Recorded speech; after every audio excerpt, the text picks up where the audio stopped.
உலக மக்கள் எல்லோருக்கும் வணக்கம். குரு ஜோதிடம் வாயிலாக நான் உங்கள் ஜி கோபால் பேசுகிறேன். இன்னைக்கு நம்ம பேசக்கூடிய தலைப்பு என்னன்னா, ஜூன் மாத பலன்கள்.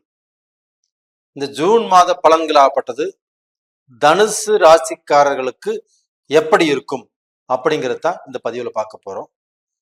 ரெண்டாவது பார்த்தீங்கன்னா, இந்த மாதத்துல இந்த கிரக அடைவுகள் எப்படி இருக்குது அப்படிங்கிறத முதல்ல பார்க்கலாம். தனுசு ராசிக்கு 3ஆம் இடத்தில் சனி பகவான், 4ஆம் இடத்தில் ராகு பகவான், ராசிக்கு 5ஆம் இடத்துல ஜூன் மாசம் 1ஆம் தேதி செவ்வாய் பகவான் மீனத்திலிருந்து பயிற்சியாகி மேசத்துக்கு வர்றாங்க. ரிஷப ராசியில் பாத்தீங்கன்னா சுக்கிர பகவான், குரு பகவான், சூரிய பகவான், புதன் பகவான், இந்த 4 கிரகங்களும் அதாவது ரிஷபராசியில. இந்த ரிஷபராசியில பாத்தீங்கன்னா சுக்கிர பகவான் ஆப்பட்டது ஜூன் 12ஆம் தேதி பெயர்ச்சியாகி மிதுனத்துக்கு போயிடுவாங்க. அதே மாசம் ஜூன் 14ஆம் தேதி புதன் பகவான் பயிற்சியாகி மிதுனத்துக்கு போயிடுவாங்க. ஜூன் 15ஆம் தேதி சூரிய பகவான் பயிற்சியாகி மிதுனத்துக்கு போயிடுவாங்க. அந்த 3 கிரகங்களும் மிதுனத்துக்கு போயிடும். கன்னியில கேது பகவான். அப்ப டோட்டலா பாத்தீங்கன்னா இந்த மாதத்தில் இந்த கிரக பெயர்ச்சியால் குரு பெயர்ச்சி இப்ப வந்திருக்குது. இந்த குரு பெயர்ச்சியால் எங்களுக்கு ஏதாவது மாற்றங்கள் வருமா, நல்லது நடக்குமா, இல்ல கெட்டது இருந்தாலும் சொல்லுங்க, நாங்க அதை பார்த்து அதன் வழியில் நம்ம நடந்துக்கிறோம் இப்படிங்கிறக்கோசரம் தான் இந்த வீடியோ பாக்குறீங்க. இப்ப டோட்டலா பாத்தீங்கன்னா தனுசு ராசி, தனுசு ராசிக்கு 5ஆம் இடத்து அதிபதி யாருன்னா செவ்வாய் பகவான். அப்ப அந்த 5ஆம் இடத்து அதிபதி 5ஆம் இடத்திலேயே ஜூன் மாதம் ஆகப்பட்டது மீனத்திலிருந்து பயிற்சியாகி மேசத்துக்கு வர்றாங்க. இப்ப அந்த 5ஆம் இடம் என்பது என்ன?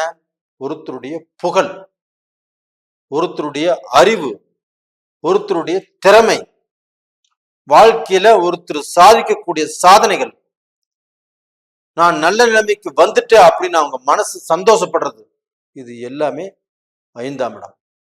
அது போக 5ஆம் இடம் என்பது புத்தரஸ்தானம், குழந்தை செல்வம். அப்ப இந்த ஸ்தானாதிபதி வலுவாக இருக்கிறாங்க. அப்ப வலுவாக இருந்துட்டாவே இது ஒரு கிரகம் போதும். கண்டிப்பாக நீங்கள் உங்களுடைய வாழ்க்கையில நீங்க எதுவெல்லாம் நினைச்சீங்களோ, எந்த மாதிரி வளரோன்னு நினைச்சீங்களோ, எதையெல்லாம் சாதிக்கும்னு நினைச்சீங்களோ, எதெல்லாமே சாதிச்சு நல்ல நிலைமைக்கு வரும்னு நினைச்சீங்களோ, அதை எல்லாமே சாதிக்க முடியும். அது போக நீங்க ஒரு பொண்ணை காதலிக்கிறீங்க, ஒரு பையனை காதலிக்கிறீங்க, இதற்கு நல்ல முடிவு கிடைக்கும். அந்த முடிவு சுபமாக இருக்கும். அப்ப திருமண வாழ்க்கை அப்படிங்கிறது உங்களுடைய வாழ்க்கையில கூடி வரும். உங்களுடைய குடும்பத்திலையும் அந்த மங்களகரமான நிகழ்ச்சிங்கிறது நல்லபடியாக நடக்கும். அப்ப இந்த காலகட்டத்துல உங்களுக்கு சொத்து சம்பந்தப்பட்ட பிரச்சனைகள், அதன் மூலியமாக கோர்ட்டு கச்சேரி வம்பு வழக்கு ஸ்டேஷன் இந்த வழியில போயிருந்தாலும், உங்க பூர்வீகம் சம்பந்தப்பட்ட சொத்து பிரச்சனைகள் இருந்தாலும் கண்டிப்பாக இந்த சமயத்துல தீரும். இது போக உங்களுடைய ஆபீஸ்ல உங்களுக்கு பார்க்க போனா ஏதாவது பிரச்சனைகள் இருந்தாலும், ப்ரமோஷன் ஆவதில் ஏதாவது பிரச்சனைகள் இருந்தாலும், உங்களுக்கு பார்க்க போனா ஃபைனான்சியல் ப்ராப்ளம், உங்களுக்கு அபிஷியலா பணம் வரணும், அது வரல, அதுக்கு நீங்க கேஸ் போட்டாலும் கண்டிப்பாக ஜெயிக்கலாம். நல்ல நிலைமைக்கு வரக்கூடிய வாய்ப்புகள் இருக்குது.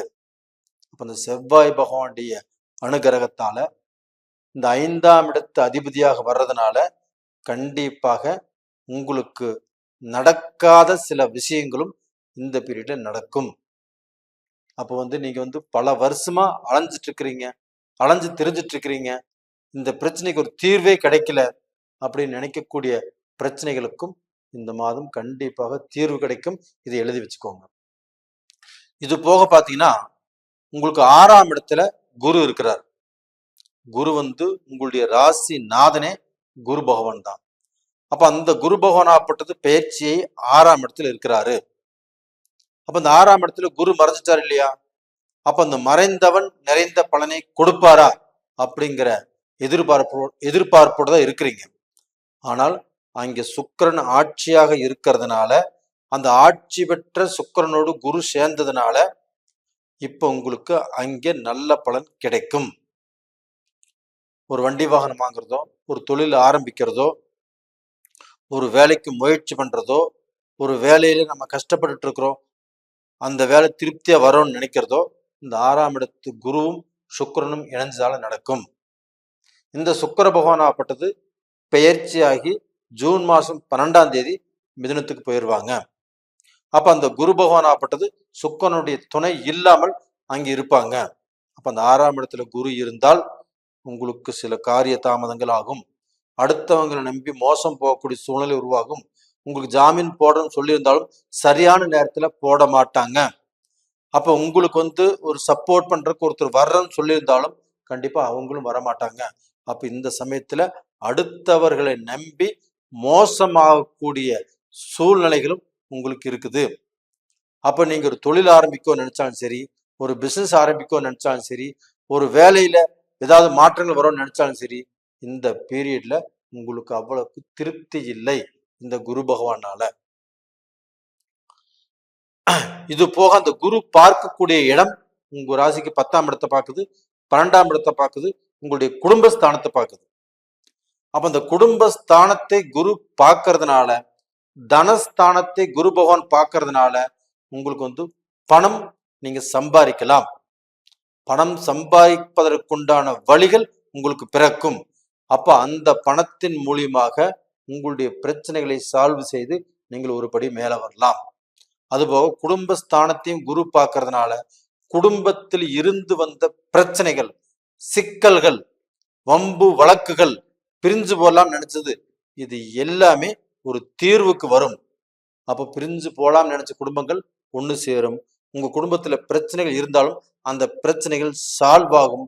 வம்பு வழக்கு அந்த வரைக்கும் பிரச்சனைகள் போயிருந்தாலும் அந்த வழக்குகள் எல்லாமே உங்களுக்கு சாதகமாக முடியும். அப்ப குடும்பங்கிறது கண்டிப்பாக நல்லா இருக்கும்.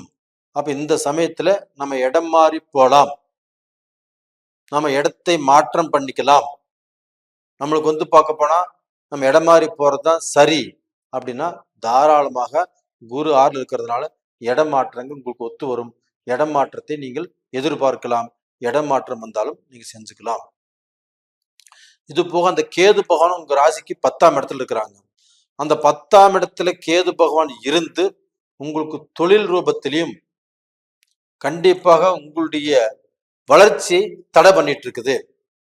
அப்ப நம்ம பிசினஸ் பண்ணாலும் சரி, தொழில் பண்ணாலும் சரி, வியாபாரம் பண்ணாலும் சரி, நம்ம நினைச்ச பணம் நம்ம கையில வரல, நம்ம நினைச்ச மாதிரியாக செய்ய முடியல, நம்ம கொடுத்த வாக்கையும் காப்பாற்ற முடியல, அந்த மாதிரிதான் போயிட்டு இருக்குது.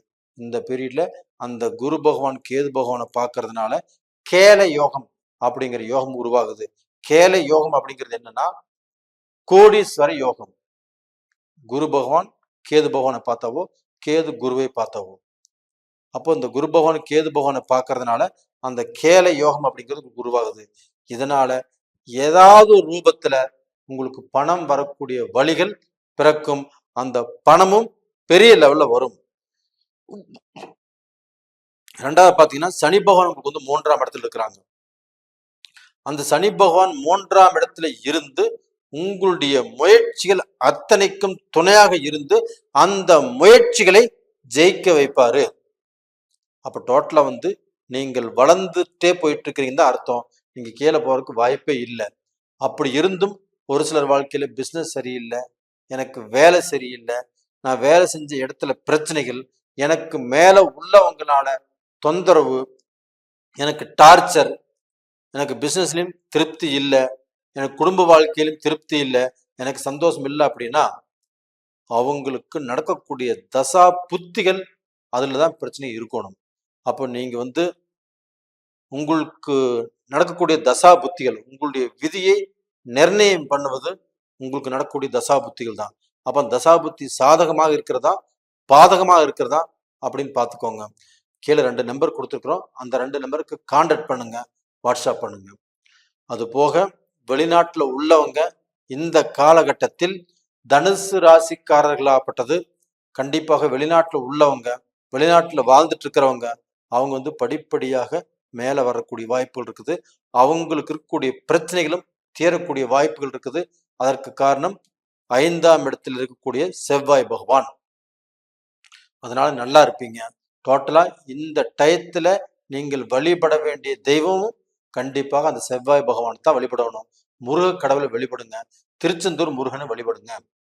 ரெண்டாவது, இந்த பீரியட்ல வந்து நீங்கள் செய்யக்கூடாது என்னன்னா, நீங்கள் யாரையுமே முழுசாக நம்ப வேண்டாம்.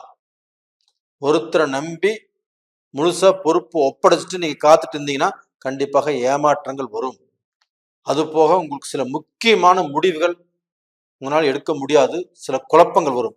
அந்த சமயத்துல உங்களுடைய பெத்தவங்க கிட்டயோ, உங்களுடைய ஆசான் கிட்டயோ, உங்களுக்கு ரொம்ப வேண்டப்பட்டவங்க கிட்டயோ அந்த முடிவு கொடுத்து அவங்கள முடிவு சொல்ல சொல்லுங்க. இப்படி போய்க்கிறது நல்ல விஷயம். ரெண்டாவது பார்த்தீங்கன்னா, இந்த 6ஆம் இடத்துல குரு பகவான் இருக்கிறதுனால கண்டிப்பாக உங்களுக்கு வயிறு சம்பந்தப்பட்ட கோளாறுகள் கொஞ்சம் வர்றதுக்கு வாய்ப்புகள் இருக்குது. அது போக இந்த தொண்டை சம்பந்தப்பட்ட சில பிரச்சனைகள் வரக்கூடிய வாய்ப்புகள் இருக்குது. இந்த பிரச்சனைகள் வந்தாலும் உங்களுக்கு எதுவும் பண்ணாது. மருத்துவ செலவுகள் கொடுக்கும். அந்த கொடுத்தாலும் எந்த தவறும் இல்லை. கண்டிப்பா நீங்க நல்லா இருப்பீங்க. அப்ப நேயர்களே, இந்த பதிவு பிடிச்சிருக்குன்னு நினைக்கிறேன். பிடிச்சிருந்தா லைக் பண்ணுங்க, சப்ஸ்கிரைப் பண்ணுங்க, ஆல் அப்படிங்கிற பெல் பட்டனை பிரஸ் பண்ணிக்கோங்க. உங்களிடமிருந்து விடைபெறுவது உங்களின் ஜி கோபால். நன்றி, வணக்கம்.